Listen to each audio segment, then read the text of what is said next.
Cake নেবে cake? আরে তোমরা কেউ কেক নেবে? কেক কেক নিয়ে যাও কেক। কেউ কি কেক নেবে কেক? আরে আমার একটা কেক কোথায় গিয়েছে?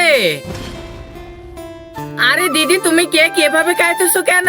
দাঁড়াও, এ নাও এবার খাও।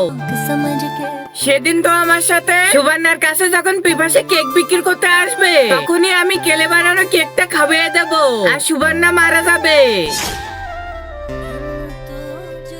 এই তো কেক বানানো হয়ে গিয়েছে, এবার তো সুবর্ণার সাথে খেলা হবে। সুবর্ণা কেক খাবা? এ নাও খেয়ে নাও। দিদি এসব খেতে নাই, এসব তো খাওয়া যাবে না, এটা কেক না। আরে তুমি আমার কেক ফেলে দিয়েছো কেন? দিদি পিপাসার জন্য তো সুবর্ণা বেঁচে গিয়েছে, এবার তো পিপাসাকে ছাড়বো না। মামি আমি কেক বিক্রি করতে চাইতেছি, কেক নেবে কেক? আ ওরে বাবা গো আমার হাত। বোন কিন্তু তার আগে আজকে দেখবো তুমি এই মন্দির ঘরটাকে বেশি ভালোবাসো নাকি আল্লাহর ঘরটি বেশি ভালোবাসো। যদি তুমি আল্লাহর ঘরটি বেশি ভালোবেসে থাকো তাহলে লাইক এন্ড সাবস্ক্রাইব করে দাও, আর তুমি যদি মন্দির ঘরটাকে ভালোবেসে থাকো তাহলে তোমাকে কিছু করতে হবে না।